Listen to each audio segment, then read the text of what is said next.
appeler les Africaines et les Africains conscients à saluer et à féliciter le nouveau président béninois, Kossi Mboueke Romuald Ouadagni, pour l'intuition et l'initiative qu'il a eue de venir à la rencontre de son aîné.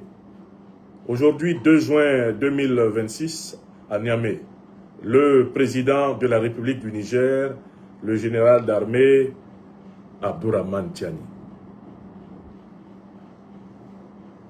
C'est une initiative extrêmement importante parce que depuis quelques années, à cause du projet de la CEDEAO, sous les ordres de la junte néocolonialiste et terroriste française, de faire la guerre contre le Niger, l'ancien président béninois, Patrice Talon, s'était illustré par une attitude belligérante, provocatrice, méprisante, envers la grande patrie africaine du Niger, puisque, eh bien, pistonné par la France, et bien sûr, harnaché par eh bien, le sous-fifre en chef du néocolonialisme français en Afrique de l'Ouest, Alassane Dramane Ouattara, le satrape reptilien venu de Sendou pour troubler la paix des Ivoiriens et ayant renié notre belle terre burkinabé de Sendou dans l'espoir de troubler toute l'Afrique avant d'être bientôt dégagé.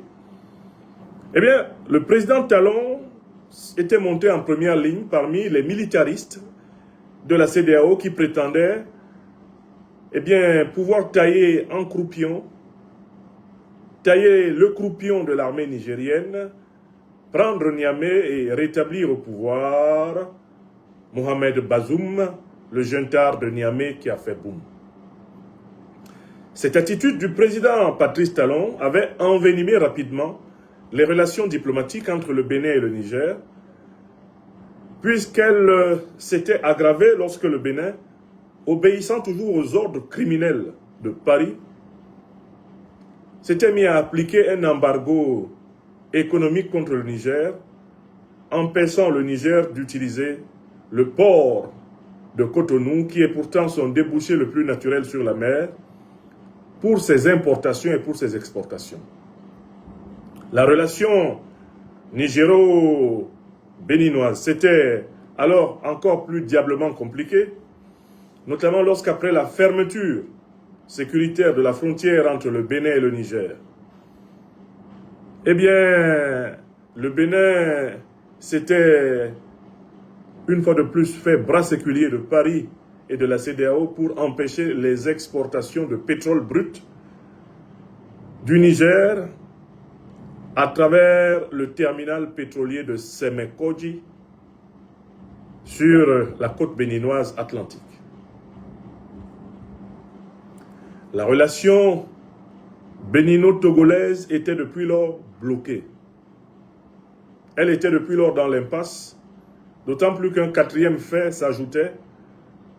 Le Niger observait avec preuve que les troupes néocolonialistes françaises chassées du Niger, chassées du Burkina et du Mali, s'étaient repositionnées dans un certain nombre de pays soumis, comme la Côte d'Ivoire de Ouattara, comme le Bénin de Talon, s'efforçaient de se repositionner au Tchad, étaient embusqués en Mauritanie et en partie sous forme d'instructeurs terroristes en Algérie pour continuer à harceler l'Alliance des États du Sahel. Donc c'est une situation extraordinairement compliquée et difficile, tendue, que le nouveau président béninois, Kossi Mboueke Romuald Ouadagni, a trouvé en arrivant au pouvoir. Il faut souligner qu'à son invitation, les pays de l'Alliance des États du Sahel ont répondu présents lors de son investiture comme président de la République du Bénin.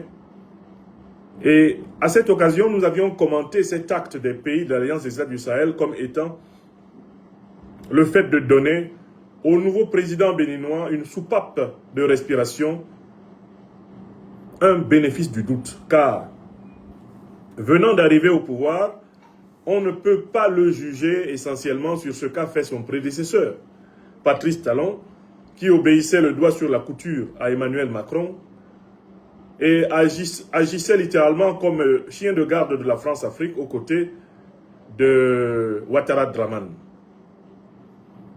Donc, les dirigeants ouest-africains du Mali, du Burkina Faso et du Niger, en dépêchant d'importantes délégations à la cérémonie d'investiture du président Kossim Boueke Romuald Ouadani, voulaient lui donner, disais-je, le bénéfice du doute, la possibilité de faire mieux. Il était question de lui donner sa chance, celle de mener une politique en faveur des intérêts souverains du peuple béninois, des intérêts souverains des peuples africains, et non plus une politique dictée par le fou néocolonialiste de Paris, Emmanuel Macron, et non plus une politique dictée par les alliés, les vassaux de Macron, tels Ouattara Draman ou Adebola Tinubu.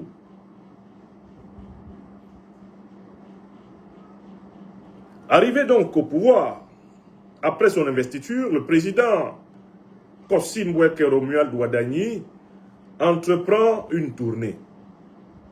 Le premier pays qu'il a visité, nous l'avons noté, c'est la Grande République fédérale africaine du Nigeria, dirigée par Adebola Tinubu, alias Sleepy Tinubu. Cette visite au Nigeria est largement justifiée, le Nigeria étant le géant voisin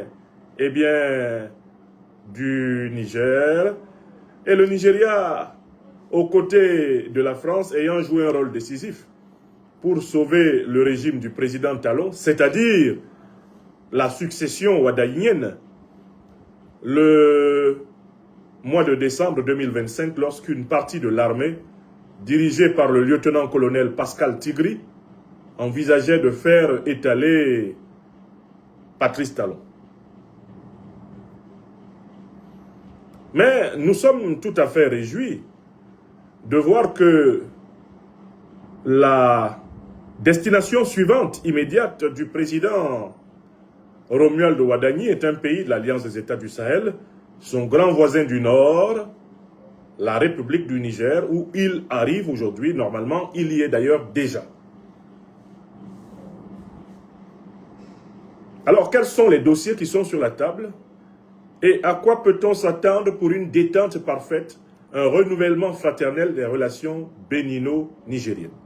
Je voudrais rappeler ces dossiers et dire qu'en tant qu'observateur politique, intellectuel panafricaniste engagé, nous allons être très attentifs à chacun de ces dossiers pour voir comment ils évoluent. Et ce n'est que sur ces dossiers que nous pourrons juger, pour ainsi dire, le nouveau président béninois sur pièce, et non pas sur la base de rumeurs ou de on-dit. Premier dossier, dossier hyper délicat, la présence des troupes néocolonialistes françaises sur le sol béninois, à partir d'où ces troupes apportent du renseignement militaire, du matériel militaire, du soutien financier, de l'encadrement opérationnel aux groupes terroristes, comme d'ailleurs ils le font contre le Mali et contre le Burkina Faso. C'est un dossier fondamental et clé.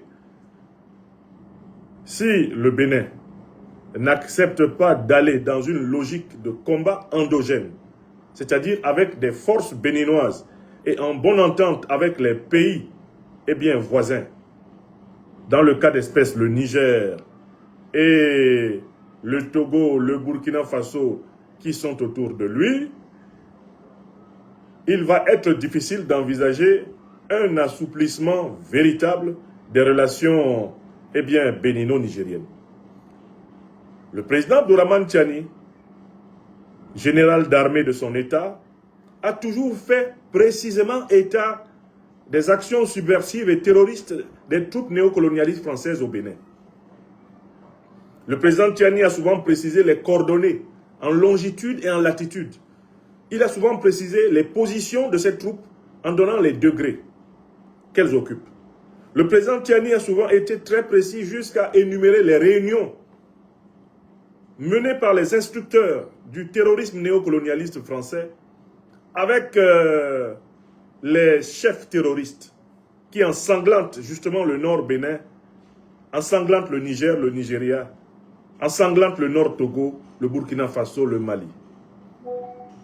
Il va être question, sur cette question fondamentale, de voir si le président Kossim Boueke Romuald Ouadani peut assumer une position authentiquement panafricaniste, patriotique et souverainiste, en demandant ni plus ni moins aux troupes néocolonialistes et terroristes françaises de quitter le sol du Bénin.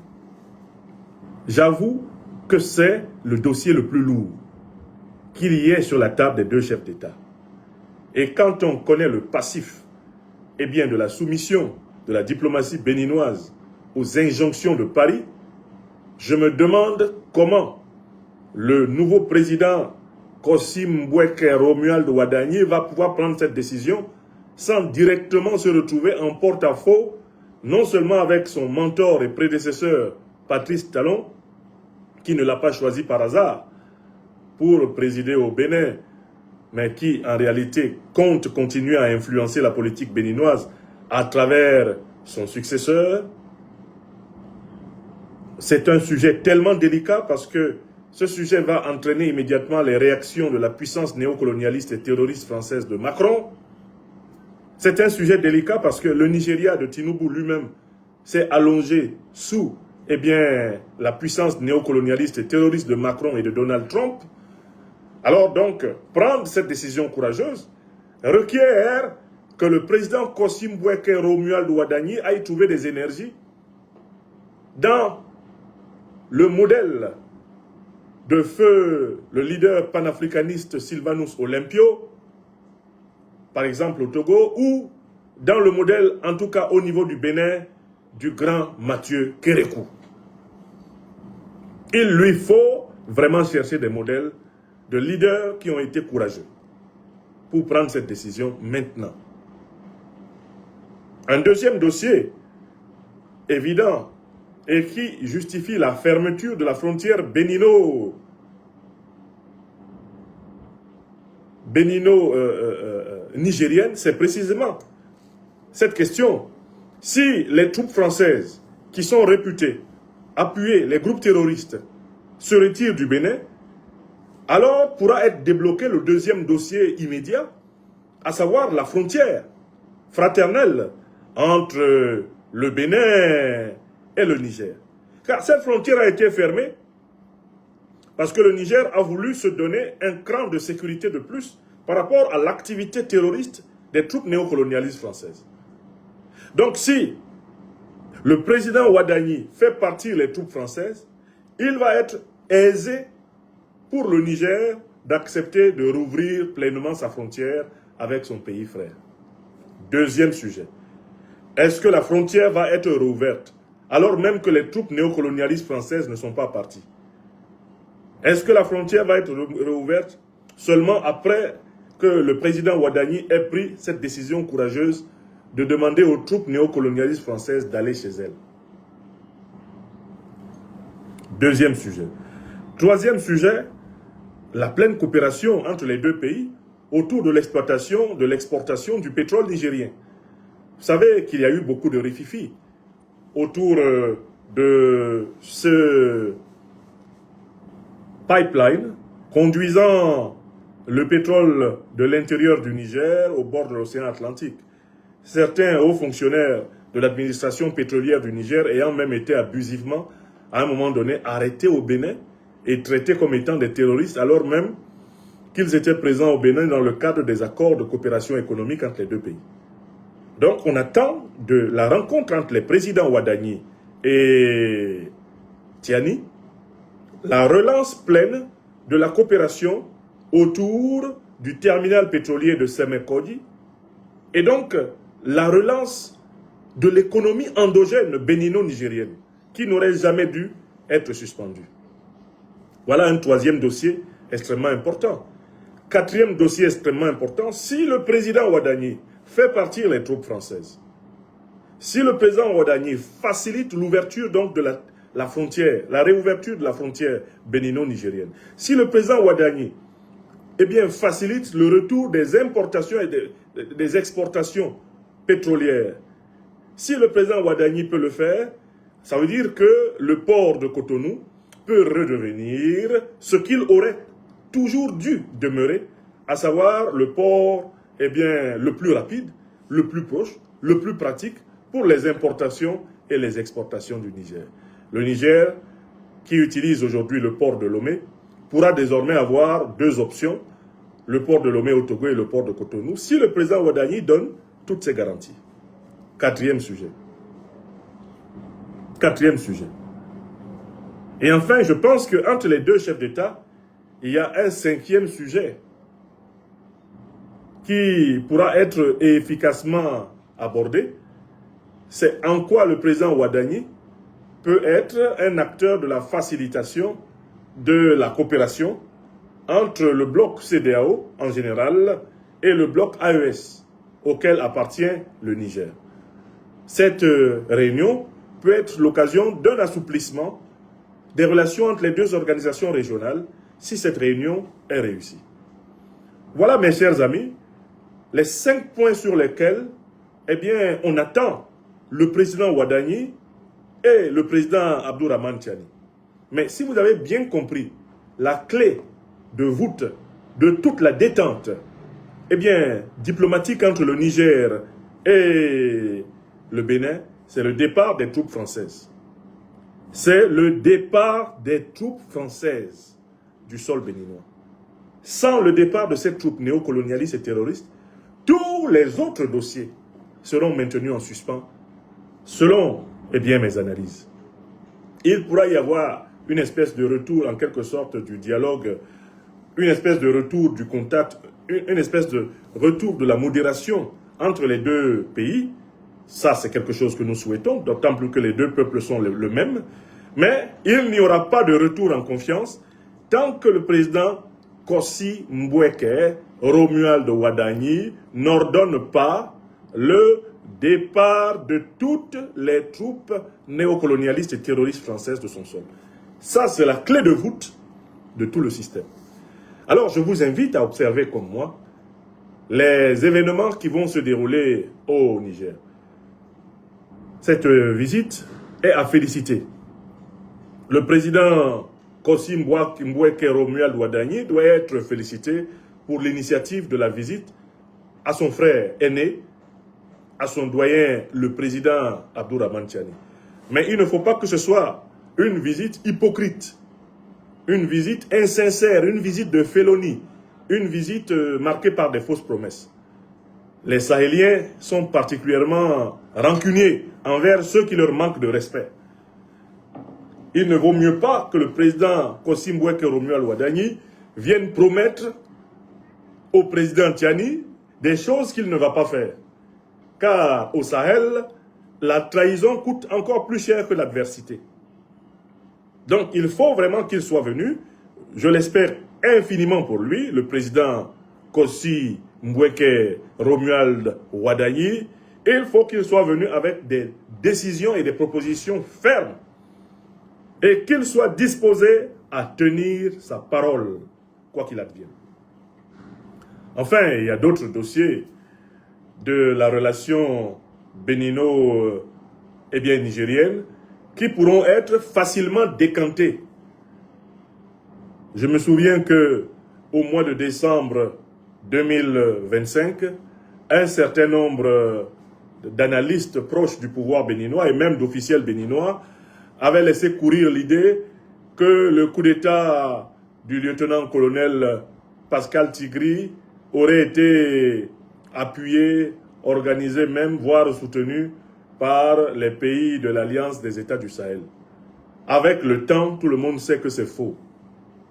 Le lieutenant-colonel Pascal Tigri a mené son action sans avoir de près ou de loin été ni instruit, ni financé, ni armé, ni soutenu, ni protégé par les pays de l'Alliance des États du Sahel. Le coup d'État du lieutenant-colonel Pascal Tigri n'était pas une initiative sahélienne. C'est une initiative bénino-béninoise et le lieutenant-colonel Pascal Tigri est inconnu au bataillon, que ce soit à Niamey, à Bamako ou à Ouagadougou. Donc tous ceux qui au mois de décembre ont essayé de faire porter le chapeau de la tentative de coup d'État du lieutenant-colonel Pascal Tigri à l'Alliance des États du Sahel ont menti. Et le président Abdourahmane Tiani, dont le pays avait été particulièrement accusé, a demandé depuis lors, lui qui est friand des preuves, que l'on donne la moindre preuve qu'il a de près ou de loin aidé, agi dans ce coup d'État du lieutenant-colonel Pascal Tigri, avec lequel, lui, il n'a jamais été en contact. Je tiens à vous faire remarquer que la partie béninoise n'a jamais été capable de sortir la moindre preuve en ce sens.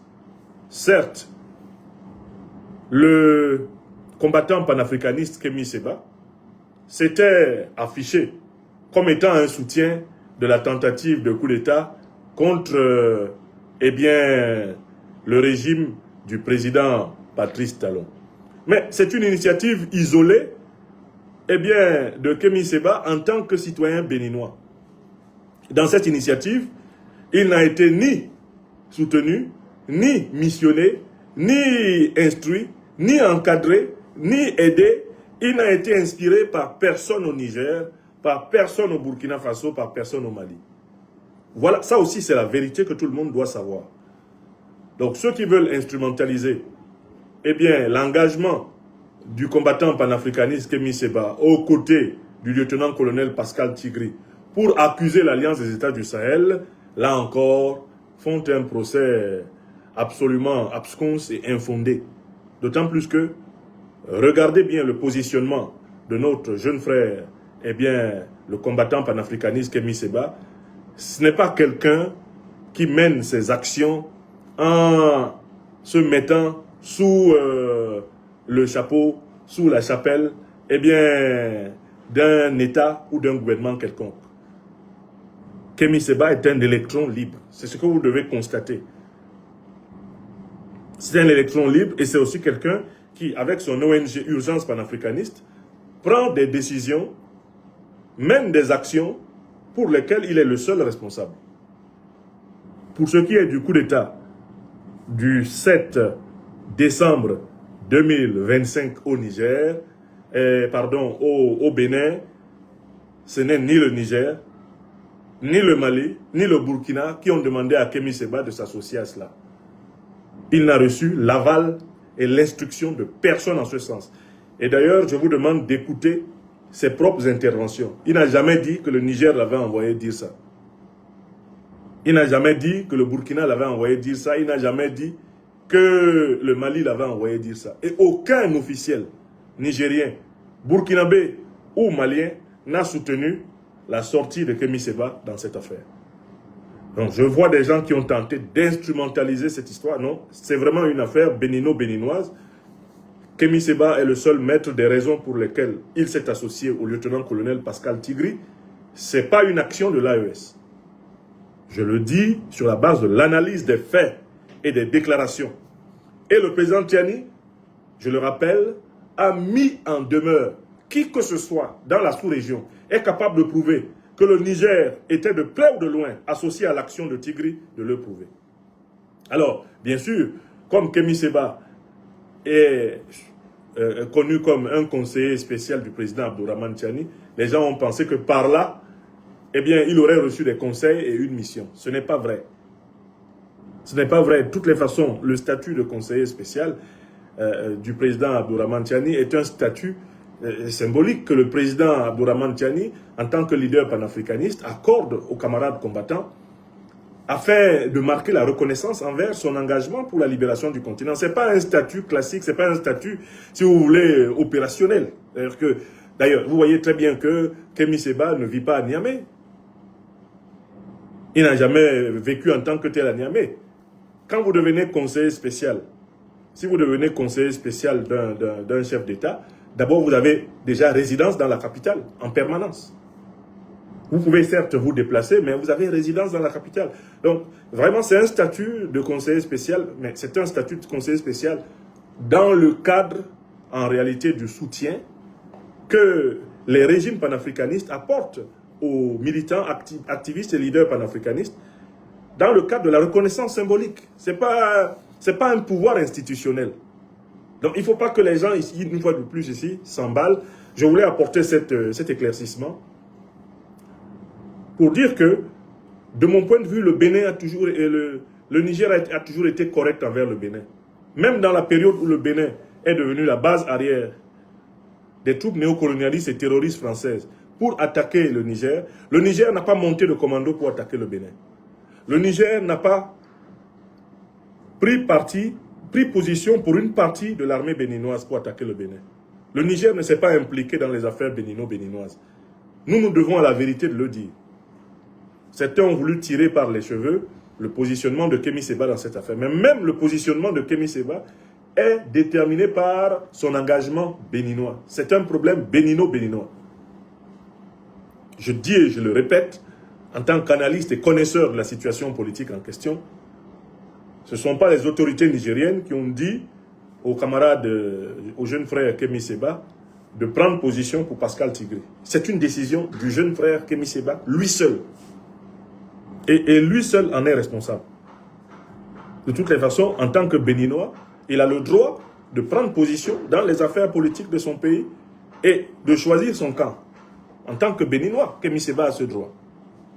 Maintenant, on peut juger du bien fondé ou du mal fondé de son positionnement. Ça ne change rien au fait qu'il en a le droit. C'est son pays. Voilà la vérité. Maintenant, je continue à espérer, pour toujours aborder cette question Kémy Séba, que les autorités sud-africaines vont contribuer à la paix, vont contribuer à l'apaisement en n'acceptant pas de l'extrader.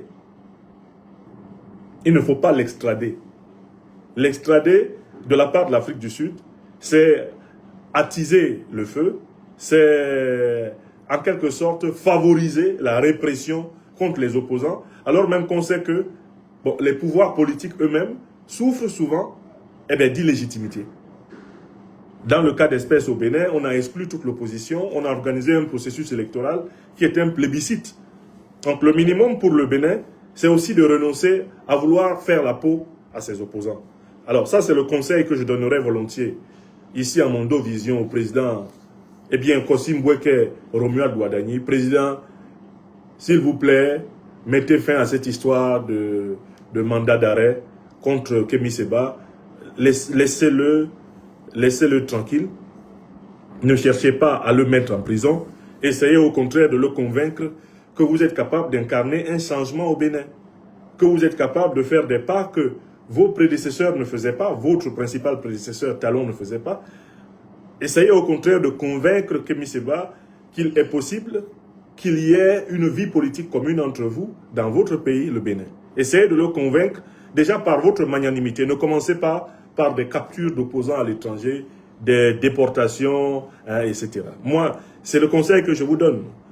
Président Kossi Mbweke Romuald Ouadani, c'est le conseil que je vous donne. Et je vous ai dit que pour ma part, j'observais envers vous ce que j'appelle un moratoire, parce que je veux vous donner pleinement votre chance, de montrer que vous avez décidé de réparer ce qui a été gâté.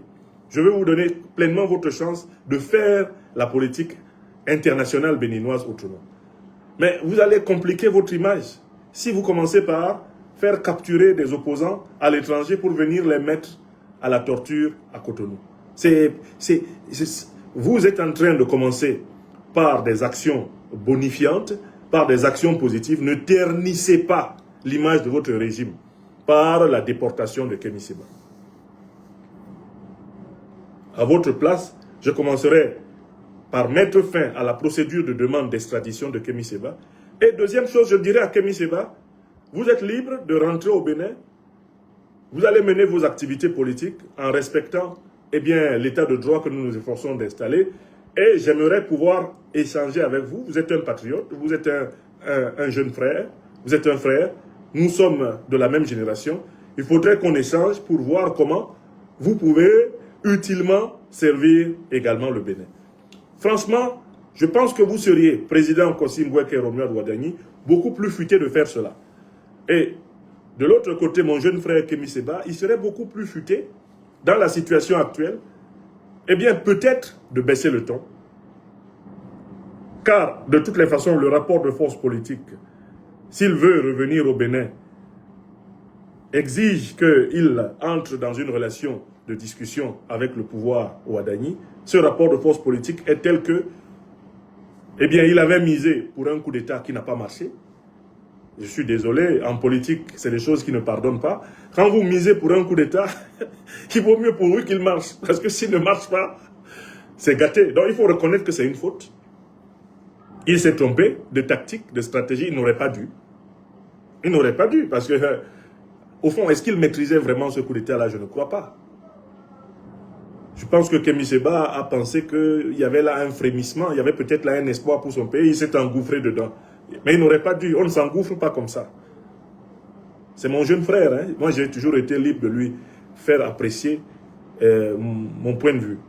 Donc, se rendant lui aussi compte qu'il s'est précipité pour s'engager dans une affaire de coup d'État qu'il ne maîtrisait pas, j'espère pour lui qu'à un moment donné, il va comprendre qu'il faut arrêter de pondre des philippiques contre le nouveau président. Parce que de toutes les façons, c'est Ouadani qui est président. Actuellement, là, au Bénin, c'est Ouadani qui est président. Donc, comme la stratégie qui a consisté à essayer de le renverser n'a pas marché, si tu veux revenir au Bénin, bon, il faut modifier un peu la stratégie. Et accepter le fait que c'est lui qui est président. Prendre le temps de reconstruire une relation au moins de respect de tes droits fondamentaux, puis revenir dans ton pays et commencer à travailler pour la prochaine élection. Commencer à travailler pour la prochaine élection. Puisque tu te rends compte que bon, la voie militaire n'a pas marché, peut-être que ça veut dire qu'il faut retourner dans la voie de la mobilisation politique, la voie du travail, mais dans le cadre d'un modus vivendi. Alors moi, donc, honnêtement, le seul point que certains ont voulu exploiter pour pourrir les relations nigéro-béninoises, c'était l'engagement de notre jeune frère Kémy Séba. Mais moi, vraiment, c'est l'explication que je vous donne. Hein. Et il ne l'a pas fait sous l'injonction. Kémy Séba n'est pas quelqu'un qui marche à l'ordre de quelqu'un. Hein. J'espère que vous avez observé que c'est quelqu'un qui a ses décisions, qui a son axe. C'est pour ça que je vous dis souvent, certains d'entre vous dites « Ah, les panafricanistes, mettez-vous ensemble, mettez-vous ensemble ». On peut se mettre ensemble sur certains points, pas sur tous les points. C'est la nature humaine qui le veut. Il ne faut pas vouloir que tout le monde, eh bien, pense systématiquement de la même façon ou fasse systématiquement la même chose. Il faut chercher des points de convergence pour faire avancer la collectivité. Mais il faut renoncer à l'idée que tout le monde s'aligne sur, je ne sais pas, telle ou telle idéologie ou telle interprétation de l'idéologie. Nous devons faire preuve de souplesse en même temps que de fermeté dans ce combat. Voilà ce que je veux dire. Mais je réitère ici mon appel au président Kossim Boueke et Romuald Ouadani afin de renoncer à la méthode d'extradition qu'il a choisie pour Kémy Séba. Et je suggère à Kémy Séba, qui est libre d'écouter comme d'habitude ou pas mes conseils, eh bien d'adopter une autre posture. Parce que de toutes les façons, il avait appelé au coup d'État contre Talon et contre Ouadani. Le coup d'État avait commencé et il s'est affiché d'une manière absolument évidente. Quand vous vous affichez comme ça et que ça ne marche pas, il faut avoir l'humilité de reconnaître que là vous êtes en faute. Vous vous êtes trompé. Si c'était une révolution populaire comme tu l'espérais, mais le peuple béninois serait sorti en masse et Talon serait tombé ce jour-là. Avec les quelques militaires, là, le peuple béninois aurait pris les rues et de toute façon, Talon serait tombé. Or, ce n'est pas ce qui s'est passé. Ça veut dire que le peuple béninois n'est pas encore engagé dans la révolution. Alors, quand on s'est trompé de timing comme ça, il faut aussi avoir le courage de reconnaître qu'on s'est trompé, que la méthode n'était pas bonne. Et il faut le dire. C'est cela qui va assouplir aussi l'attitude du pouvoir béninois. Et le pouvoir béninois, il considère qu'entre vous et lui, c'est une question de vie ou de mort. Parce que vous avez voulu tuer ce pouvoir. Et ce pouvoir cherche à vous tuer. Cette réalité politique peut être détendue si, de part et d'autre, on renonce aux méthodes violentes. Si on dit, bon, de toute façon, le pays, là, il nous appartient à tous, il faut qu'on apprenne à vivre dans ce pays, trouvons un terrain d'entente, parlons-nous. Et c'est ce que nous disons à tous les dirigeants africains tous les jours. Ceux qui pensent qu'ils sont au pouvoir par la force, finiront par être déçus par la force. Parce que la force se retourne toujours contre la force.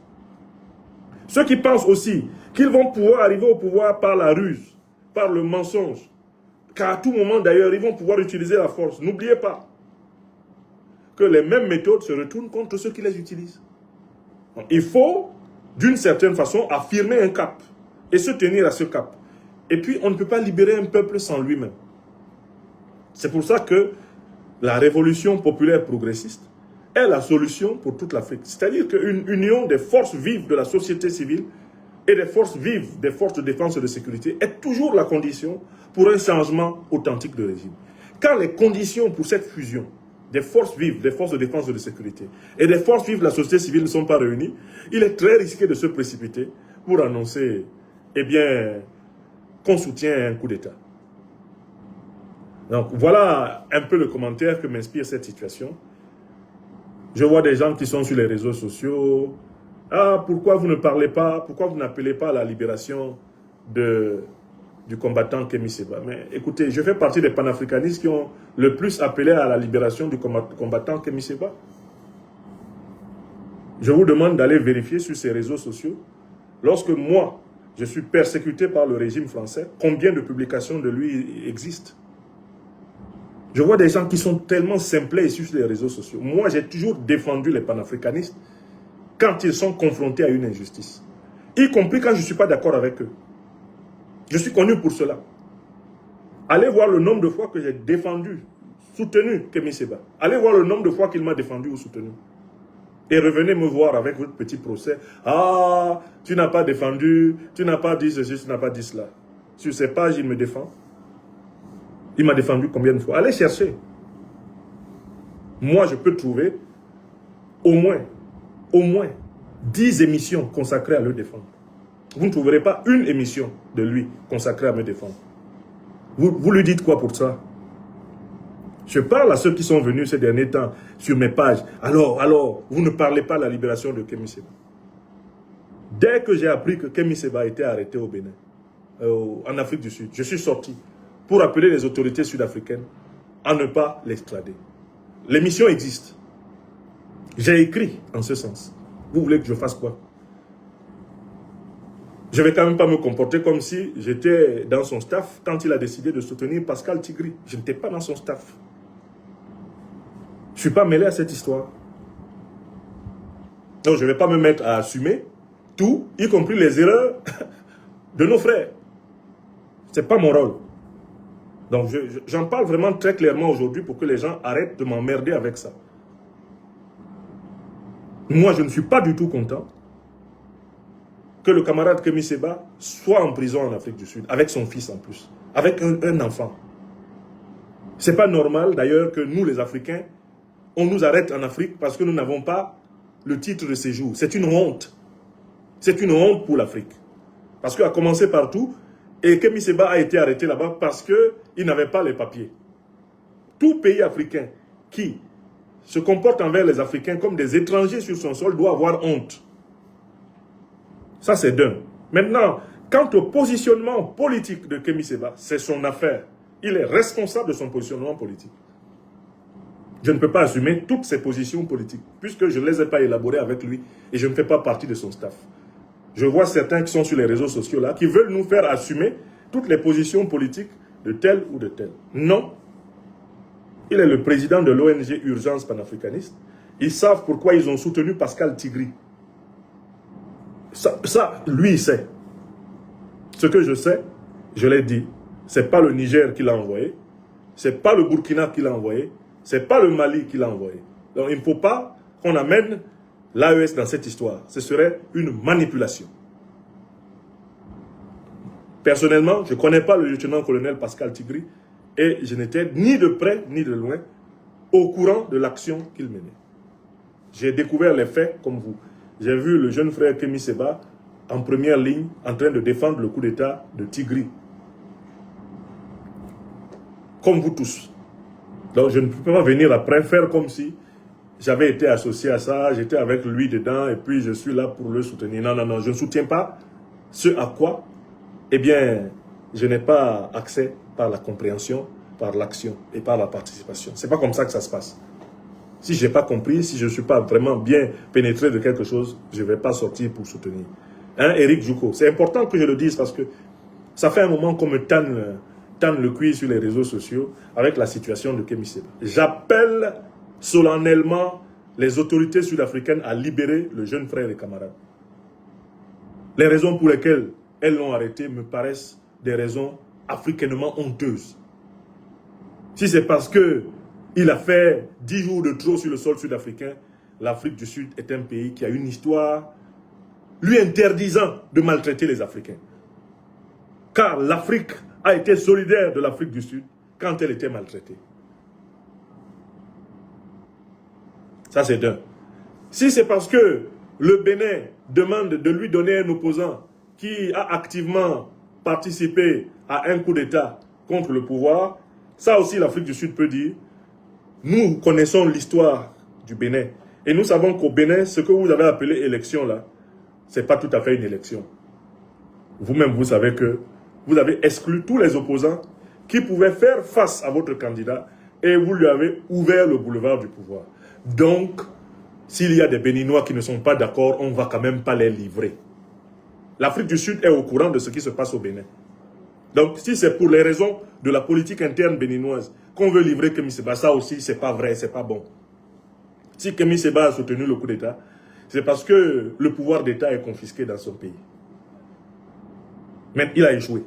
Maintenant, troisièmement, Kémy Séba lui-même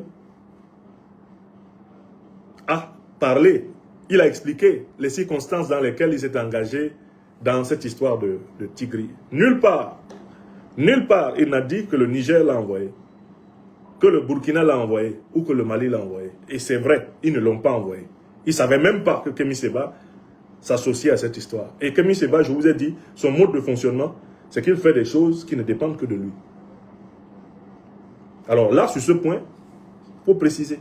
Quand vous demandez de soutenir,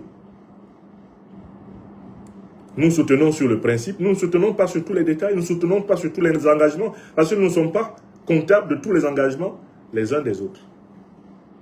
Nous pouvons soutenir les camarades panafricanistes sur le principe, nous pouvons les soutenir sur le principe, mais ne nous demandez pas de nous mêler, de valider après coup leurs options personnelles. Est-ce que c'est clair pour tout le monde? Donc laissez mes pages tranquilles avec l'affaire Kémy Séba. Je fais partie de ceux qui ont appelé à sa libération. Parce que moi, je ne suis pas jaloux des gens. Je ne suis pas jaloux des gens. Je ne suis pas de ceux qui ont peur de parler des autres parce que ça risque d'attirer la lumière sur les autres. Je n'ai pas peur de la lumière des autres. Il y a beaucoup de gens là dans le mouvement panafricaniste qui ont peur de la lumière des autres. Ça les intéresse uniquement quand on parle d'eux. Eux, ils ne font jamais l'effort de rendre l'ascenseur aux autres. Et leurs partisans se promènent sur les réseaux sociaux pour demander qu'on parle d'eux. Jamais ils ne s'arrêtent pour dire, mais est-ce que moi, mon leader là, que j'aime là, est-ce que lui, quand les autres sont dans le mal, est-ce qu'il fait ce que je demande aux autres de faire pour lui? Bon, voilà les vérités de ce mardi que je voulais partager avec vous. Plein succès au président Wadani et Tiani dans les pourparlers de Niamey aujourd'hui. Que Dieu bénisse, que Dieu ramène la paix dans les cœurs, la joie et l'amour fraternel.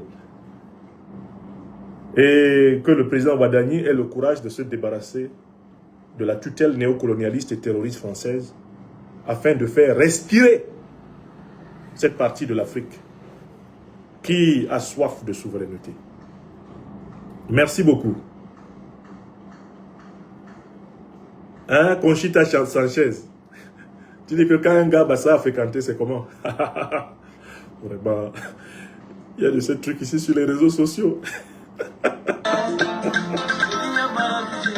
Bon.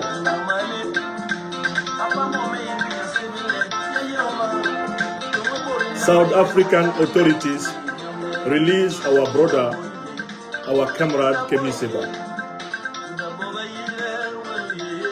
Refuse any kind of extradition because the Beninese government is not a pure one.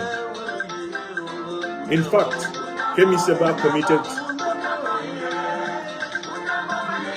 certain faults, but this is not a reason to sacrifice him. Don't sacrifice our young brother and comrade. He is a human being. He can do some mistakes or faults, but this is not a reason for a useless sacrifice. This is my message.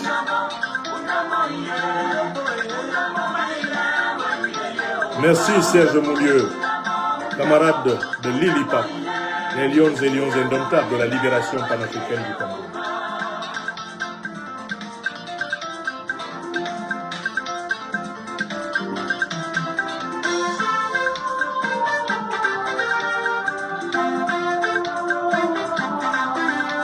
Non mais, Amoda, en Afrique du Sud, il y a une justice. Ce ne sont pas les autorités politiques qui ont arrêté Kemi Seba. Ce sont les autorités sécuritaires, les autorités... c'est le système de sécurité sud-africain qui a arrêté Kemi Seba. Donc, la politique pourra intervenir quand la justice aura fini. Le président peut décider, je pense, de lui accorder une...